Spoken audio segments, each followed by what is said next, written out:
इत्तेफाक अपनी जगह, खुशकिस्मती अपनी जगह, खुद बनाता है जहां में आदमी अपनी जगह।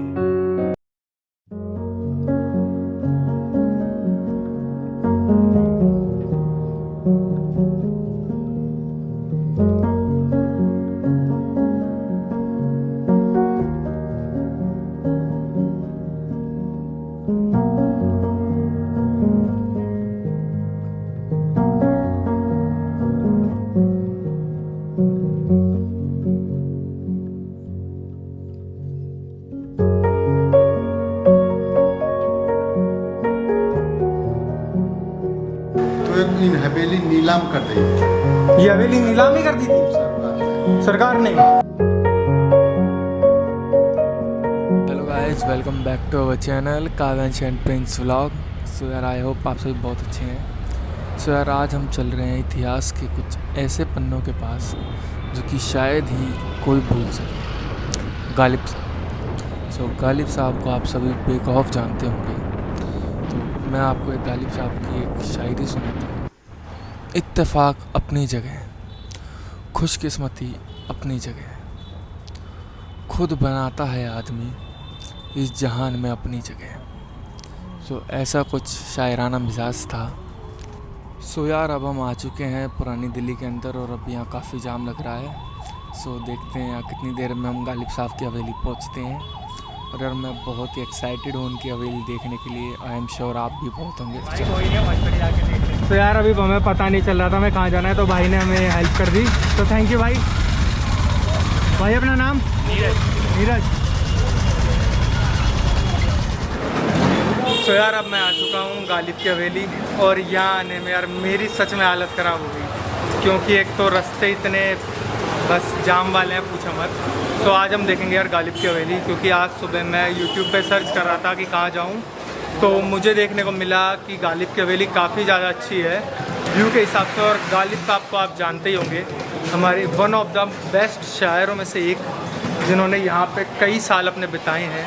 यहाँ पे उनकी याद में इंडियन गवर्नमेंट ने एक उनके लिए एक मेमोरी बनाई है, जो हम आज आपको दिखाएंगे और मैं भी देखूँगा शॉर्ट। सो आइए चलते हैं, अंकल से पूछते हैं, अंकल हमें इसके बारे में थोड़ा बताएं। सो अंकल, आप भैया बैठ सकते हैं यहाँ थोड़ी देर, अंकल को अगर हम अंदर ले जाएँ तो थैंक यू भाई। अपना नाम भाई? सोहेब जी। ओके। तो यार अंकल आज हमें दिखाएंगे थोड़ी हवेली। ले यहाँ पे इनकी पूरी रिटर्न पिक्चर लगा रखी है इन्होंने। तो चलिए अंकल, चलें अंदर भी देखें। मैं तो नहीं इतना जानता। कोई ना, अंकल हमसे तो ज़्यादा ही जानते होंगे आप फिर भी। तो ये कमरा है गालिब साहब का। लिए तो यहाँ अब भी अजनबी हूँ मैं, तमाम लोग फरिश्ते हैं, आदमी हूँ मैं। सो अंकल, इसके बारे में थोड़ा बताएं, जो बुक्स रखी हुई हैं आगे, ये मतलब उनके बाय रिटेड बाय गालिब साहब हैं। ये तो देखो, आखिर के 9 साल यहाँ पे रहे थे जी, गालिब साहब जो थे। हाँ जी। 1860 से 69 तक हैं जी। तो उस ये बीच सरकार ने ये किताब ला के रखी हैं, यहाँ से भी लाए हैं। ये उनकी बेगम के कपड़े हैं। जी जी जी। और ये गालिब साहब के हैं, असली कपड़े, इनका नमूना। नहीं, कहते हैं कि आखिरी बार जो उन्होंने कपड़े पहने हुए थे वही कपड़े यहाँ पे लगाए गए। हाँ, तो देखो ये लिखा हुआ है। हाँ जी, ये रहा ना। हाँ।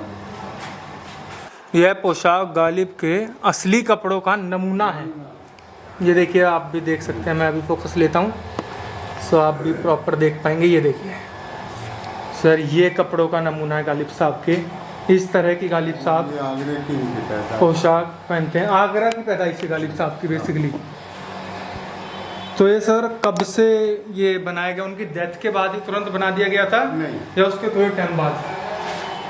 ये तो ऐसे 2010 में जी। 10 में 11 में ऐसी ये स्टैचू ये लगाए थे। इसका या गुलजार साहब लाए थे। गुलजार साहब ने तो हाँ। इसकी इनॉग्रेशन करी थी। हाँ। कि इसकी जो रिबन कटिंग तो होती कब्जा है। जो है इन्होंने पहले ले लिया, 20-22 साल हो गए जो। जी, इस जगह का। हाँ। क्योंकि पहले कहते हैं ये हवेली बहुत बड़ी थी। हाँ। तो बाहर लोगों ने इसमें अब दुकानें खोल ली हैं अपनी हाँ। लेके। हाँ, इधर गेस्ट हाउस बना हुआ है जी। पीछे आगे दुकान है। तो गेस्ट हाउस पीछे किसका? गालिब साहब का या किसी और ने अपना बना लिया? किसी ने बना लिया मतलब लेके। सो यार ये पहले ही हवेली कहते हैं बहुत बड़ी थी, और अब इसमें क्या कर दिया गया, जब गालिब साहब चल चुके कि इस हवेली के अंदर गालिब साहब ने कई गज़लें गाई हैं। शाम के टाइम वह गज़लें शायरियाँ सुनाते थे अपनी यहाँ पे, है ना अंकल जी? हाँ। उस टाइम जब जिंदा थे।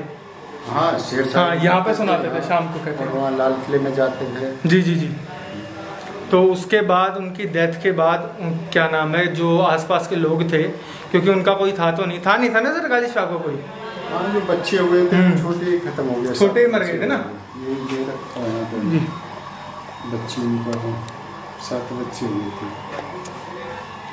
7 बच्चे हुए। मूसा बेगम के 7 बच्चे हुए, मगर दुर्भाग्य से उनमें से एक भी नहीं जीवित रहा। आप ये देख सकते हैं, अगर आपको देखना हो, मैं एक बार क्लोजअप ले लेता हूँ, आप वीडियो पॉज करके देख लेना यहाँ पे, जिसको पढ़ना हो गालिब साहब के बारे में। तो ये गालिब साहब की पत्नी थी, उनकी एक पोशाक का नमूना है यहाँ पे, ये देखिए कितनी सुंदर पोशाक। उस टाइम पे भी ऐसी पोशाक पहनी जाती थी, तो बहुत बड़ी बात है, क्योंकि उस टाइम पे किसी पे नॉर्मल कपड़े भी नहीं होते थे और वो इतनी अच्छी पोशाकें पहनती थी। सो बहुत ही अच्छी बात है। और ये देखिए, ये गालिब साहब की स्टैचू है, जो कि बहुत ही सुंदर लग रही है, अट्रैक्टिव लग रही है। ऐसा लग रहा है जैसे स्वयं ही गालिब साहब यहाँ बैठे हैं। अगर आप में से किसी ने गालिब साहब की गज़लें सुनी हैं तो आप उसको महसूस कर सकते हैं इस फ़ोटो को देख के, क्योंकि मैंने तो इतनी नहीं सुनी, क्योंकि हमारे टाइम के नहीं थे। अंकल आपके टाइम के थे तो आपने सुनी होंगी गालिब साहब की। मैंने जब मैं आया था तब तो चलती थी गज़ल। गुलजार साहब ने भी इनकी गज़लों के ऊपर बहुत चीज़ें गाई हैं, और इनके ऊपर एक सीरियल भी बनाया था गुलजार साहब ने। आपको अगर नहीं पता तो मैं बता देता हूँ। हाँ, उसमें बनाया था ये नसरुद्दीन साहब ने। हाँ जी, उन्होंने एक इनके ऊपर फिल्म बनाई थी। फिल्म भी बनी थी, और क्या नाम है, गालिब साहब का एक नाम सीरियल भी चलाया था। पूरी एक सीरीज चालू करी थी गुलजार साहब ने, क्योंकि गुलजार साहब, लता मंगेशकर, इन सब इनको बहुत ज़्यादा मानते थे। जो मैंने पढ़ा है, जो मैंने इससे आने से पहले मैंने रिसर्च करी इनके ऊपर, तो इनको बहुत ज़्यादा मानते थे। जब भी गुलजार साहब ने इनकी यहाँ पे स्टैचू करवाई, और रिबन कटिंग के लिए वही आए थे यहाँ पे। थोड़ी फ़ोटो को जूम करके ये देखिए, ये गालिब साहब की फ़ोटो यहाँ पे स्टैचू बना रखी है। ये देखो, ये प्रॉपर अच्छा है। और ये सारी चीज़ें इनकी मॉन्यूमेंट्स लगा रखी हैं गुलजार साहब की, उस टाइम में जिस तरह रहा करती है। देखिए यहाँ पे अंकल जी खाली करवाया था ये, मतलब पहले यहाँ हीटर बनते थे। हाँ, अच्छा, अंदर की तरफ। जी गिरा हुआ था ये भी। अच्छा, ये सारा भी घेर लिया था लोगों ने। सब गिरा हुआ। अच्छा, तो फिर गवर्नमेंट तो एक इन हवेली नीलाम कर दी ये हवेली नीलाम ही कर दी थी सरकार ने। हाँ, तो इन्होंने जो बराबर में खरीद ली इन्होंने। जी जी जी जी जी। अच्छा, मतलब कब्जा नहीं, सरकार ने ही इसे नीलाम कर दिया था। पुराना हिस्सा बच गया, वो सरकार ने फिर वापस लिया। जी जी जी जी जी जी। तो इस टाइप में इसका निर्माण कराएगा इस तरीके से। जी। और अंकल थोड़ी आप पिक्चर्स के बारे में बताइए कि किस चीज़ की पिक्चर्स हैं ये? तो ये है जहाँ पे ये गालिब साहब का ये रामपुर का निवास था ये गालिब साहब का, आप देख सकते हैं। ये देखिए, ये गालिब साहब का रामपुर का निवास था। ये बनारस, और ये बनारस निवास था गालिब साहब का। ये मुरादाबाद की हवेली थी गालिब साहब की। तो जहाँ जहाँ गालिब साहब रहे, एक अलग ही फील आएगी, बिकॉज हम शेर व शायरी नहीं करते, तो जो बंदा करता होगा तो उसे यहाँ पर बहुत ही बढ़िया फील आएगी। ठीक है ना अंकल जी, गलत कह रहा हूँ है कि नहीं? और अंकल जी इस साइड भी कुछ है? हाँ,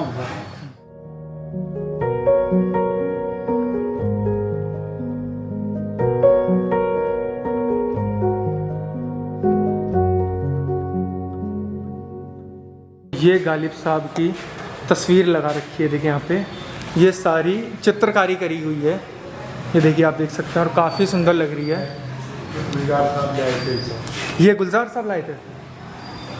वाह यार, ये देखो लो। ये सर आपके हिसाब से अंकल कितनी सालों पुरानी होगी पेंटिंग जो है?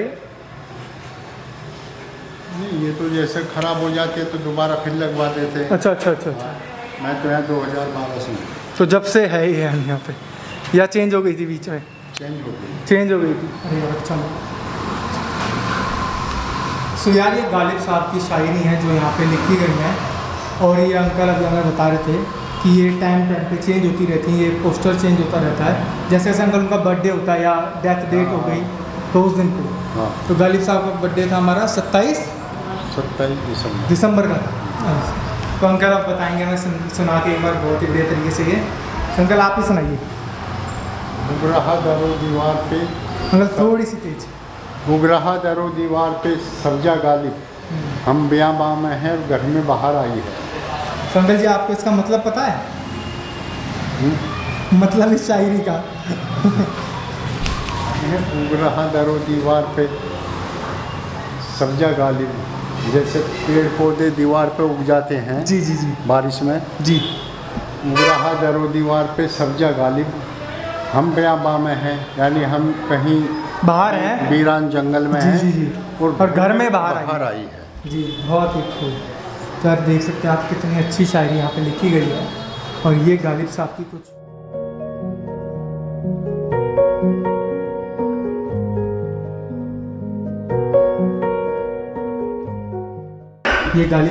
शायरियाँ हैं। और ये देखिए ये कुछ उर्दू में लिखे हुए गालिब साहब के शायद बोल हैं जो उन्होंने लिखे हुए थे। आप इस किताब को देख के समझ सकते हैं कि ये कितनी पुरानी है।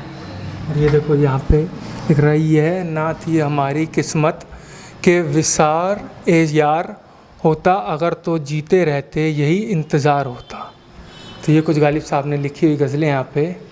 गालिब के काव्य से कुछ पंक्तियाँ, ये देखिए आप यहाँ पढ़ सकते हैं।